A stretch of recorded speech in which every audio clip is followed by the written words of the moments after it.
Hi, my name is Marsha, and my ghost story that changed my life happened on October the 31st of 2003. I was asked to attend a Halloween party at Snow Hill Country Club. The evening that I showed up, the country club was full of people and I didn't know anyone. My husband and I attended the event. After dinner, everyone got up and was told that they could walk around and look at the country club and go downstairs and upstairs. They had completely renovated it, so of course I wanted to see. I walked around, and after a while I told my husband that I wanted to go to the basement and look, and he said fine. So we walked into the basement, and when we got there, the basement was full of people.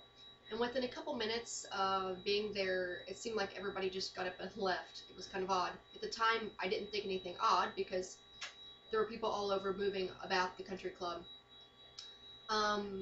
I was ready to leave the basement with everyone else, and for some reason, looking back now, it felt like something was behind me or watching. I wasn't sure, but I turned around to look, and when I did, I saw this black mass, and all I can really describe is just like black fog. And I remember looking and saying, do you see that? Do you see that? And there were two women, looking back now, I didn't realize, but there were two women that were in the room with me that I didn't know. I had met briefly that evening, but did not know. And the one lady said to me, well, do you see what? And I said, do you see that? And about the same time that I said, do you see that? The only way I can describe it is as almost if someone just completely just walked through me. And my whole body just felt like I was floating and cold and empty. And they said when that happened that I tilted back on my ankles and my heels and teeter-tottered and just basically fell onto the concrete floor. But instead of falling and passing out, it was more of being laid down flat as a board. Both women, of course, were upset. They didn't know if I was having a seizure or convulsions or what was wrong with me.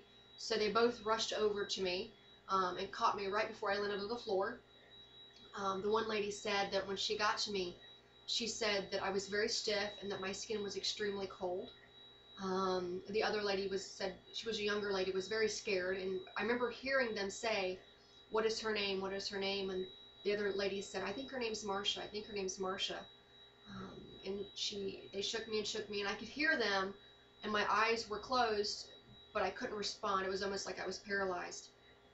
My eyes opened, and the lady said that when I opened my eyes, she said it didn't look like there was anybody in there. She said everything was white. It was only the white of my eyes. I got up. After them helping me get up, I was very shook and very, very shaken up, just very shook up. I mean, there's no words to describe how I felt. I almost felt like I had went out of my body and came back in. I was very confused, didn't know what had happened. I had passed out in the past, from not eating or, working out too hard or running too fast. So I knew that I hadn't passed out, and I knew what had happened to me. Something was wrong. I didn't know what it was. So they sat me in a chair, and the lady asked me, she said, are you okay? Are you okay? She said, are you epileptic? And I said, no. She said, are you diabetic? And I said, no. And she said, what happened? I said, and I explained to her, and I said, there was something over there. And I said, it kind of had the form of a man. I said, but it didn't. It was like a fog. And I said, it just walked right through me. That's the only way I can describe it. And she says, oh my gosh. Well, about that time, we're sitting there in this small room, and this big, huge, massive blackness centers up in the very middle of the room next to a pedestal, a post in the center support of the room. And we all three saw it. We all freaked out, and we all knew that something was really not right. We all started praying. And none of us women knew each other, so we all were freaking out. We're praying. We're seeing it all. We're asking each other, do you see that? Do you see that? Well, the whole time that we're seeing it, it would go out and come in. It would go out and come in towards me, as if almost very, very intimidating, very, very, very, very scary. And there was a general feeling of danger in the room and fear from all of us. And I couldn't breathe. I felt like my chest was being very compressed. I was very, very cold. So I leaned my head in with the other woman that I'd never met and started praying with her and asking for safety and just asking for something. And she said my breath was as cold as ice, not like a air conditioner cold, but more freezer cold. To make a long story short, we did that for a few, and we were screaming and yelling for this thing to get out of the room. And it was probably lasted for 2 to 3 minutes. And the very odd thing is later, everyone said that they never heard us screaming at all in the basement, and it's not hard to hear it at the country club. And to make a long story short, we prayed and prayed and prayed and screamed and did everything we could think of, and it left long enough for us to run. And when we ran for our lives. I've never ran so far and so fast in my life. We got upstairs, and it's kind of when everything hit me. I actually realized I was safe, and I almost like collapsed. I mean, I was in shock. Um, that was a traumatic day for me. I wasn't raised to believe in paranormal or ghosts.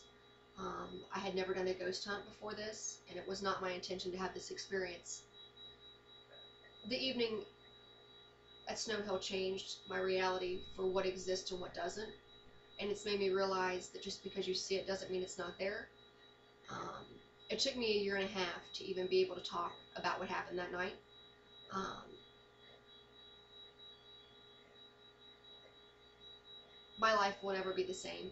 My life has changed completely. I'm very aware of what I'm around, my surroundings, and that's my ghost story.